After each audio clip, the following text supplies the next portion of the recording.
4400 лет назад в Месопотамии появляется текст, который с первой строки ведет себя так, будто он не должен существовать в рамках человеческой логики вообще, потому что он не начинается ни с мифа о сотворении, ни с привычного объяснения божественного порядка, ни с истории героя, который восстанавливает баланс, а сразу фиксирует событие, которое должно было бы мгновенно обрушить всю систему мира.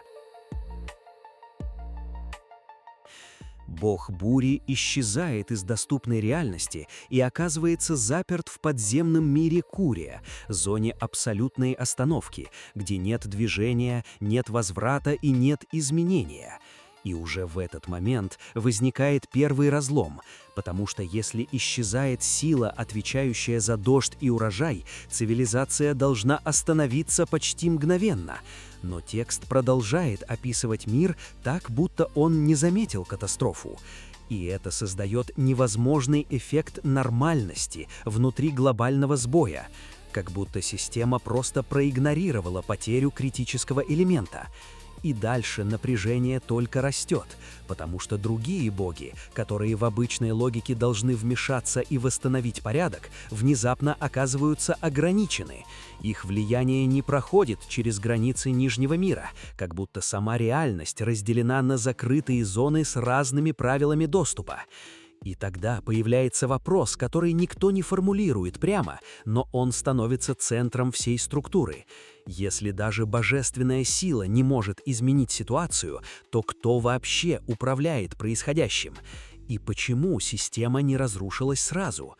И вместо привычного героя или божественного спасителя появляется решение, которое полностью ломает иерархию. На спасение Бога отправляют Лису, существо без культа, без статуса и без власти. И именно здесь текст впервые делает резкий скачок, потому что логика мифа перестает работать, и вместо нее возникает ощущение сбоя самой структуры реальности, как будто история не рассказывает события, а демонстрирует ошибку в устройстве мира, которая почему-то продолжает существовать. Самое странное начинается не в самом сюжете, а в материале, который его содержит.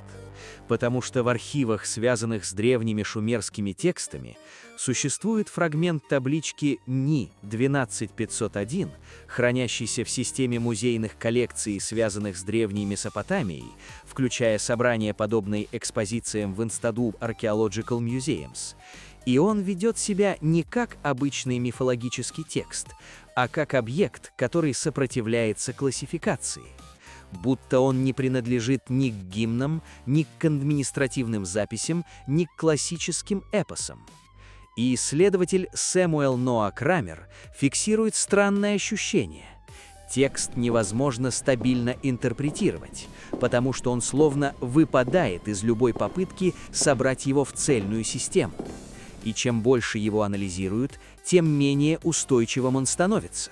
Как будто смысл не закреплен в знаках, а возникает только в момент чтения и исчезает сразу после. И это превращает обычную археологию в вопрос о природе самой информации, потому что привычная логика реконструкции здесь перестает работать, и возникает разрыв. Если это поврежденный миф, почему его структура все равно сохраняет внутреннюю связность отдельных аномальных событий? И если это не случайность, то почему культура не встроила этот сюжет в свою традицию, как это произошло с другими шумерскими историями? И самое тревожное усиливается еще сильнее, потому что центральная идея исчезновения бога бури в Куре остается ясной, но механизм этого исчезновения полностью отсутствует. Как будто ключевой фрагмент был не утрачен случайно, а намеренно вырезан из системы. И тогда появляется гипотеза, которая разрушает привычную уверенность. Возможно, текст не поврежден, а изначально не полон, и его структура специально оставляет пустоту в самом важном месте, заставляя любое чтение постоянно упираться в отсутствие причины. И это превращает документ в странный объект, который не объясняет мир, а фиксирует невозможность его полного описания. Подписывайтесь на канал, чтобы не пропустить новое расследование. Чтобы понять масштаб происходящего, нужно осознать, чем на самом деле является бог бури в шумерской системе.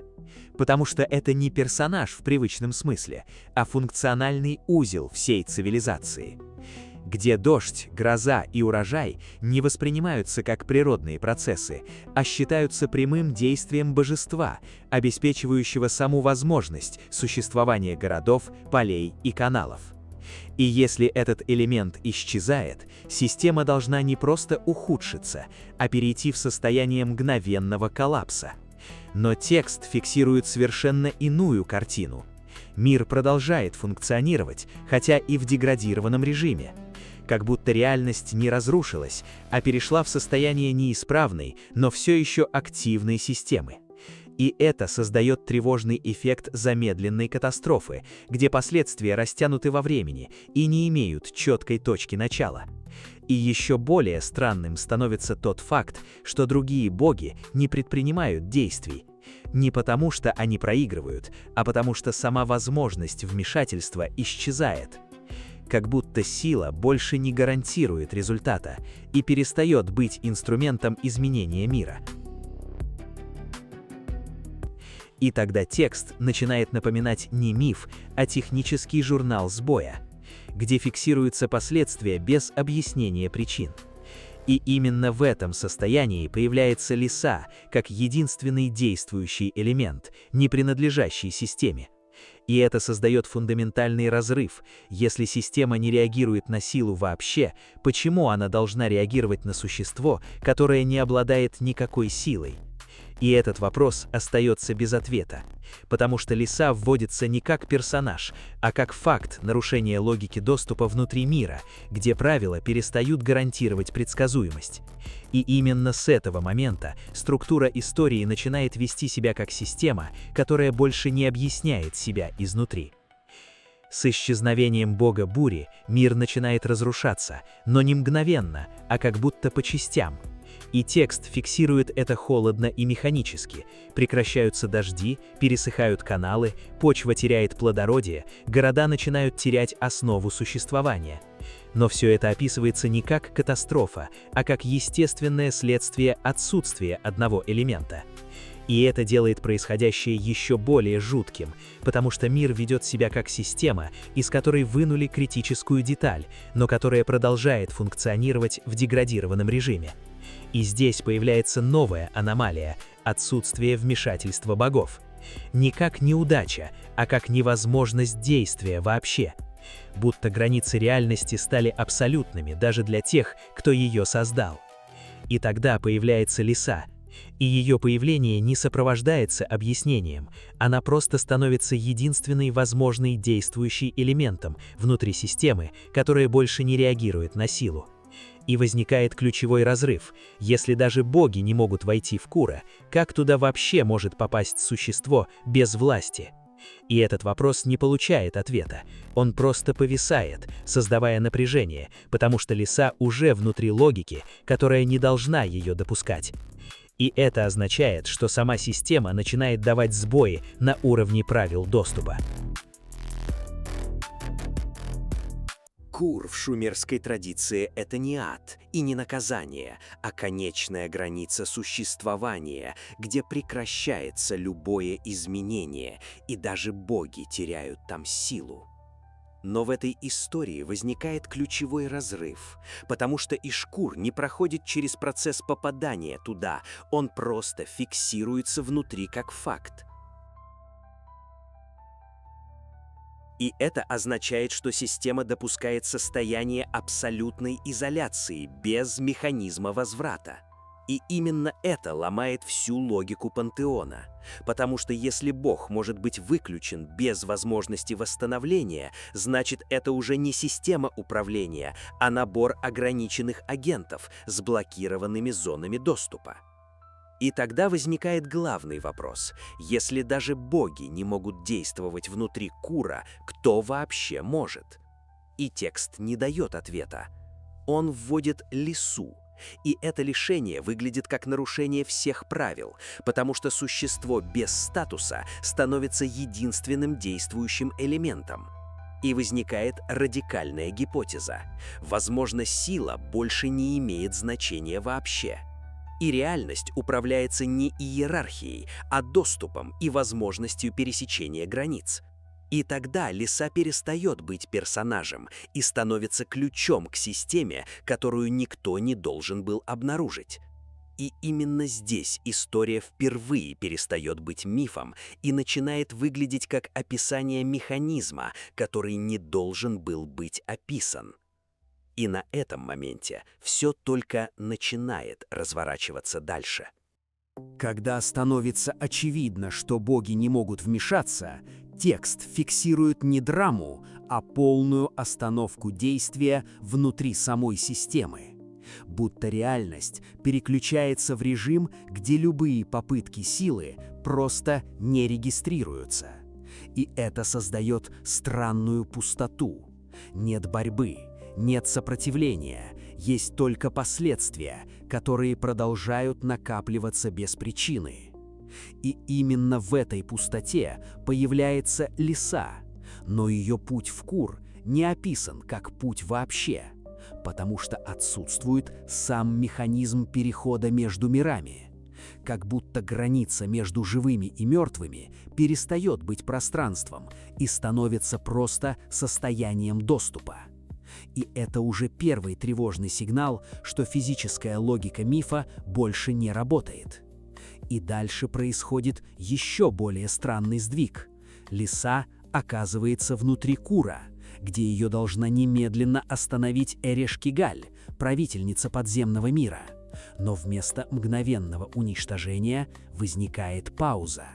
И эта пауза ломает все, потому что смерть в этой системе должна быть автоматической. А вместо этого она начинает реагировать. И появляется диалог. И это критический момент, где абсолютная власть впервые перестает быть мгновенной, а становится вопросом взаимодействия. И уже здесь система начинает вести себя так, будто ее правила больше не фиксированы, а пересобираются в реальном времени. И именно с этого момента текст перестает быть описанием и начинает выглядеть как процесс. Напишите в комментариях ваше мнение, почему Эреш-Кигаль сразу не уничтожила лису. Диалог между лисой и Эреш-Кигаль существует, но его содержание частично утрачено, и это создает уникальный эффект. Мы знаем, что событие произошло, но не знаем, как именно. И это разрывает привычную причинность, потому что результат есть, а механизм исчез. И интерпретация начинает работать в пустоте, где любое объяснение одновременно возможно и недоказуемо. И это усиливает странность текста, который ведет себя так, будто сам акт чтения влияет на его устойчивость, как будто смысл не хранится, а возникает только в момент попытки его зафиксировать и исчезает сразу после. И дальше происходит еще более радикальный сдвиг. Несмотря на отсутствие понятного механизма обмена или жертвы, Ишкур возвращается. И это невозможно объяснить через обычную логику мифа, потому что нет платы, нет ритуала, нет эквивалента. И система компенсации, которая должна управлять всеми шумерскими мифами, здесь просто не применяется. И вместо этого происходит переопределение самого статуса события. Как будто исчезновение перестает быть окончательным состоянием и становится временной конфигурацией реальности. И это означает, что прошлое больше не фиксировано. Именно здесь появляется самая опасная идея всего текста. Если в классической шумерской системе любое нарушение требует компенсации, то здесь компенсации нет, но восстановление все равно происходит. И это ломает фундаментальную логику равновесия. Потому что восстановление больше не связано с силой или обменом, оно связано с изменением статуса самого события. как будто реальность может переписать свое собственное прошлое без внешнего воздействия. И тогда возникает радикальная гипотеза. Воздействие на мир происходит не через давление, а через переопределение смысла. И это превращает власть из физической категории в семантическую, где важно не что произошло, а как это зафиксировано внутри системы. И если это правда, то контроль над реальностью становится контролем над интерпретацией, а не над силой. И тогда возникает главный разлом всей мифологии. Кто управляет смыслом, если смысл сам становится инструментом управления? И может ли такая система вообще оставаться стабильной? Или она постоянно переписывает саму себя в момент наблюдения? На этом фоне более поздние мифы выглядят уже как упрощенные версии той же логики. Например, история Орфея, где есть спуск в подземный мир и попытка вернуть умершего, но результат там отрицательный. И это создает странный эффект деградации идеи, потому что более ранний текст допускает невозможное возвращение без компенсации, а поздняя традиция уже ограничивает это правило. И возникает вопрос, почему более ранняя система выглядит более радикальной, чем поздняя? И что именно было отброшено в процессе развития мифологии? И здесь усиливается главная аномалия. Табличка Ни-12501 не имеет прямого продолжения ни в одной известной традиции, как будто ее линия была оборвана. И это создает ощущение изолированного фрагмента системы, который не встроился в культуру. И тогда возникает последний и самый тревожный вопрос. Если такая модель реальности действительно существовала в тексте, почему она исчезла полностью? И что в ней было настолько нестабильным, что ее невозможно было сохранить в традиции? И все это приводит к финальному напряжению. Возможно, речь идет не о мифе о богах, а о модели мира, в которой реальность управляется не силой и не порядком, а правилами доступа и интерпретации. И чем ближе к завершению реконструкции, тем сильнее становится ощущение, что сам текст сопротивляется финальному объяснению, потому что каждый новый слой интерпретации не закрывает вопросы, а открывает новые разрывы. И постепенно становится ясно, что проблема не в том, что текст неполный, а в том, что он вообще не складывается в устойчивую историю. Как будто это не рассказ, а система, которая работает только пока ее пытаются собрать.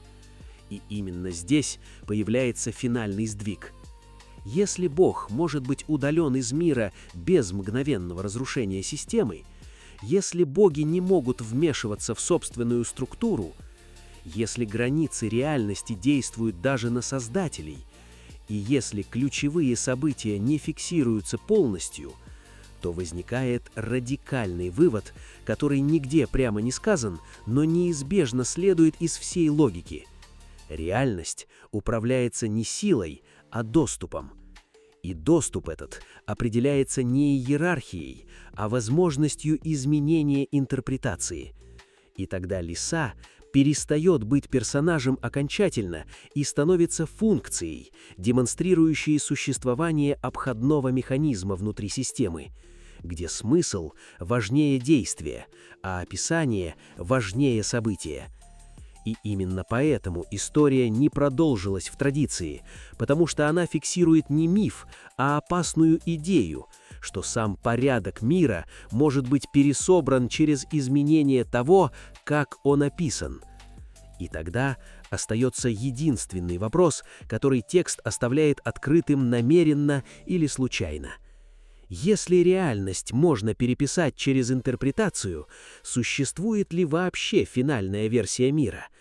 Или любое событие — это лишь временная форма, которая может исчезнуть, если изменить способ ее прочтения? И на этом месте история обрывается не как сюжет, а как сама уверенность в том, что сюжет вообще существует. Если вам интересна история о шумерах, ставьте лайк, подписывайтесь на канал, чтобы не пропустить новые видео. Пишите в комментариях ваше мнение, что же на самом деле сказала лиса Эришкигаль.